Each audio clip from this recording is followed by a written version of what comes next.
Elvis Presley's granddaughter, Riley Keough, is opening up about her plans for Graceland and a promise to her mother. For over 40 years, the upstairs of Graceland remained a mystery. No photos, no tours, and absolutely no exceptions. But now, Elvis Presley's granddaughter, Riley Keough, is finally breaking the silence. What she reveals is astonishing. Hidden rooms, sealed letters, secret recordings, and deeply emotional truths the world has never heard. Rumors swirled for decades. Was there a tunnel under the mansion? Did Elvis leave behind unreleased music? Why is one room preserved exactly as he left it the day he died? The answers begin with the house itself. Graceland is more than just a mansion. Built in 1939 by a Memphis printing company owner named S.E. Keough, it was a modest colonial revival home located on peaceful countryside land. It featured 10 rooms and classic Southern charm, white columns, arched windows, and a stately porch. When a 22-year-old Elvis purchased it in 1957 for $102,500, it wasn't its grandeur that drew him in, it was the privacy. However, that peace didn't last long. Over the next 2 decades, Elvis transformed the home into a personal, extravagant, and often eccentric sanctuary. One of the most iconic additions was the Jungle Room, covered in green shag carpeting, even on the ceiling, and filled with exotic furniture. It became a makeshift recording studio where Elvis recorded tracks like Moody Blue. Equally sacred is the Meditation Garden, added in 1964, which later became the burial site for Elvis, his parents, grandmother, and eventually his daughter Lisa Marie Presley. Visitors come from all over the globe to Graceland, now the second most visited private home in the U.S., after the White House. But despite the millions who've toured the estate, one part has always remained off-limits: the upstairs. The second floor of Graceland, where Elvis lived and died, has been locked since August 16, 1977, the day he passed away. Only family and a select few friends have ever crossed that threshold. According to Riley Keough, this isn't because of scandal or secrecy, but because of reverence. The space is exactly as Elvis left it. His clothes still hang in the closet. His cologne lingers in the air. The clock above his bed remains frozen at the time paramedics arrived. Time has truly stopped on that floor. Riley, who grew up hearing stories about Graceland and occasionally sneaking upstairs during childhood visits, has recently begun sharing what lies beyond the closed doors. She recalls rooms frozen in time, Elvis's personal study, filled with books on numerology, Christian theology, and Eastern philosophy. Notebooks filled with his deepest thoughts, scribbled song lyrics, and prayers. One note had just the word "free" written repeatedly. Some discoveries, like a shoebox labeled "Do Not Open," containing unsent letters, have profoundly changed how Riley sees her grandfather. One letter was addressed to Lisa Marie. Another simply read, "To whoever finds this after I'm gone." These artifacts won't be shared publicly, but Riley affirms their existence and emotional weight. Elvis's bedroom remains untouched, down to the silk sheets on his bed and the bottles of pain medication on his nightstand. The adjacent bathroom, where he died, is equally preserved.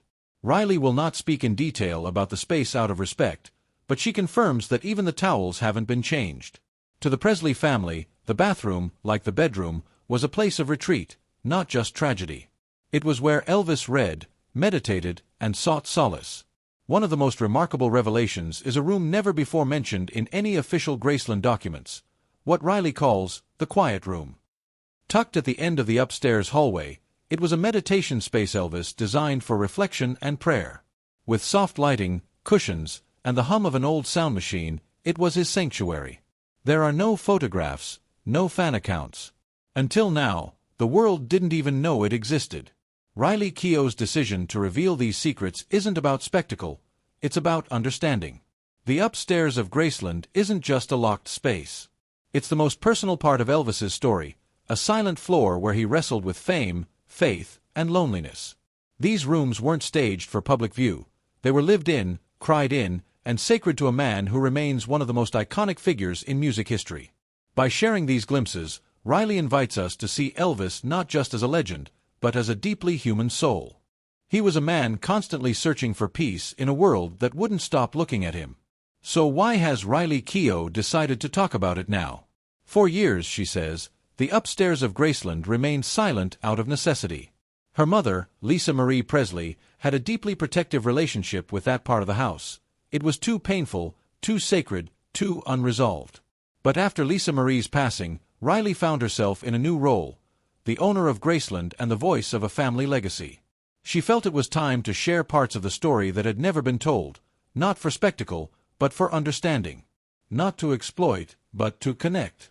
Still, Riley is clear, the upstairs will remain closed to the public. These stories are meant to give fans a deeper emotional connection to Elvis, not physical access to those rooms. Some spaces are meant to stay personal, she said. But that doesn't mean they have to stay secret. Among the many theories surrounding Elvis Presley's legacy, one stands out as particularly enduring: the idea that he faked his death and escaped through a tunnel beneath Graceland. It sounds like a thriller novel, but thousands of fans believe it's not only possible, they believe it happened. What fuels this belief isn't just blind devotion or tabloid fantasy. It's the unusual details surrounding his final days, his obsessive need for privacy, and the layout of Graceland itself. Rumors of a secret tunnel have circulated for decades, supported by claims from former employees and visitors. One version says the tunnel leads beneath the meditation garden to an unmarked exit in the woods. Depending on who you ask, it was built either as a privacy safeguard or an emergency escape route in case Elvis ever wanted to disappear. Supporters of the tunnel theory point to Elvis's growing paranoia in the 1970s. He had rooms swept for bugs, avoided performing, and gradually withdrew from public life. He reportedly spent most of his time in the second floor of Graceland, an area still sealed off today. This withdrawal, believers say, was the prelude to a carefully planned exit. But is there any real evidence the tunnel exists? Official blueprints of Graceland show no such feature, but they are incomplete by design. The second floor isn't shown either. Some staff deny the tunnel outright. Others hint, cryptically, that there are parts of the estate even employees haven't seen. The Presley family has never acknowledged the tunnel, but fans remain undeterred. In 1987, a journalist claimed to have found a concrete entryway near the rear carport, though his story was never verified and no photos were released. Still, the rumor stuck. Then came the sightings. In 1978, a man resembling Elvis was reportedly seen boarding a plane at Memphis International Airport under the name John Burroughs, an alias Elvis had used while touring. The sighting sparked local news attention and a wave of similar stories. In 1984, a tourist snapped a photo of a Graceland groundskeeper who fans insisted was Elvis, sunglasses on, facial features intact, heavier with age. The man was never identified. Sightings followed in Michigan, Texas, and even at an Elvis impersonator show in Nevada. One of the strangest stories came in 1994, when a man matching Elvis's description reportedly walked into a California DMV, paid in cash, and refused to give a name, saying only, "That's not important." No security footage has ever surfaced. Another piece of the theory hinges on Elvis's death certificate, which lists his middle name as Aaron, with 2 A's, instead of the legally correct Aaron. Some fans argue this was no mistake, but a deliberate sign that the man buried at Graceland was not Elvis. So why would he fake his death? The most common answer is burnout. By the late 70s, Elvis was in constant pain, addicted to prescription drugs, and exhausted by fame. Disappearing, some say, was the only way he could live in peace.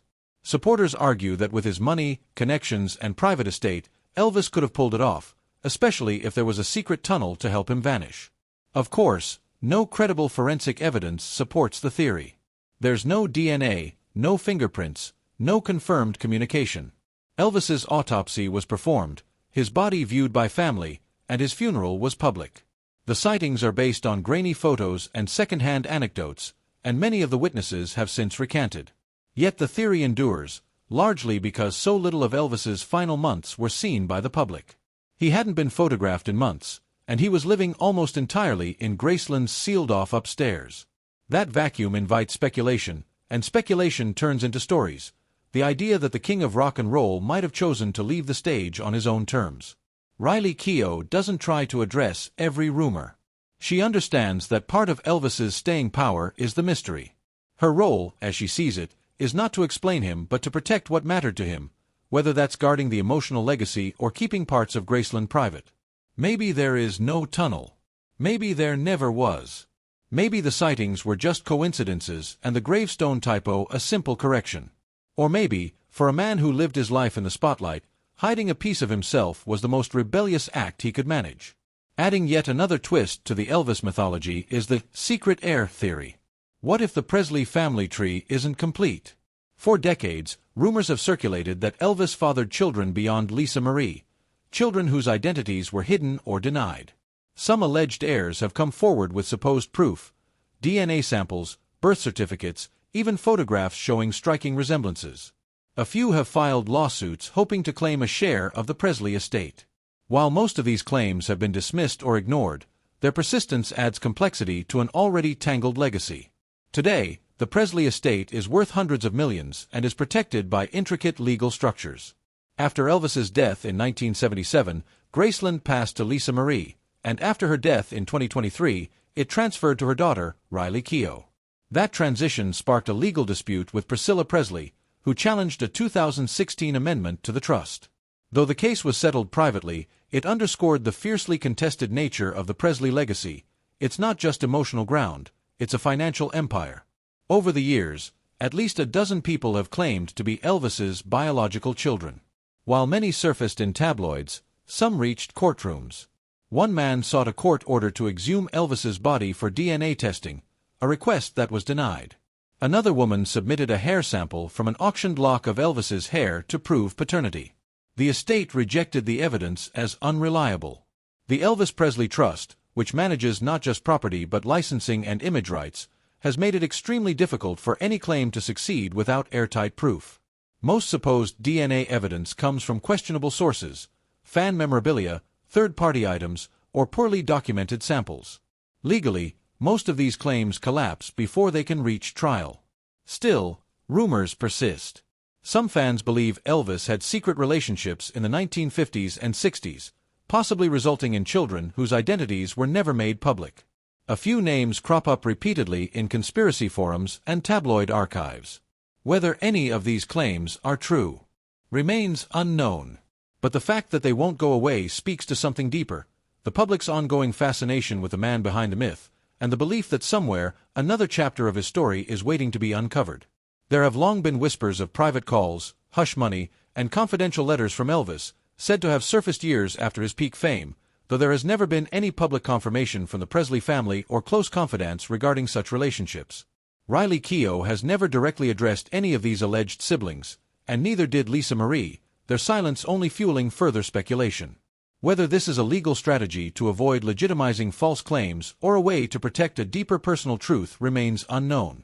What is clear, however, is that at just 34 years old, Riley Keough now stands as the face of Graceland, having inherited not just the land and legacy but also an empire built on contracts, licensing deals, and intense public scrutiny. Her role is far from passive. She actively participates in decisions, consults with archivists, preservationists, and business managers, and gives final approval on exhibits.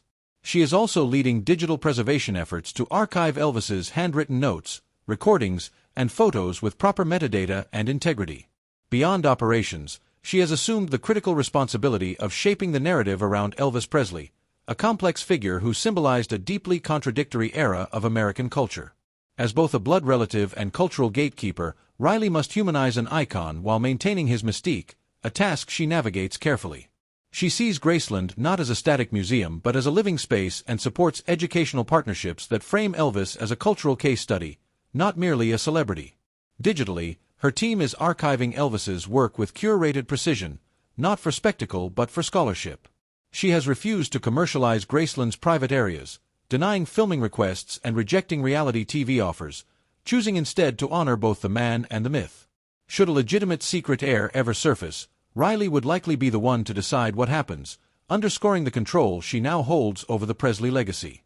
This authority unsettles some, but it ensures that the next chapter flows through her.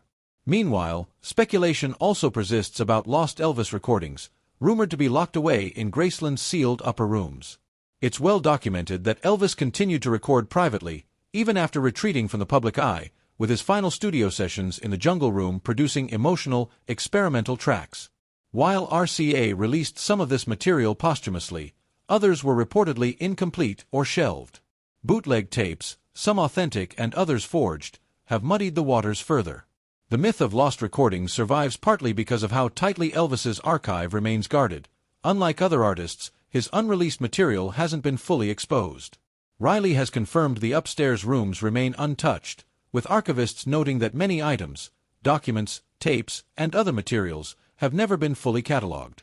One anonymous former employee claimed a reel-to-reel tape player and unlabeled tapes were found in Elvis's upstairs study, a story that aligns with his known habit of recording himself informally. Producer Felton Jarvis even hinted at private, late-night tapes and rough sessions Elvis never intended to release.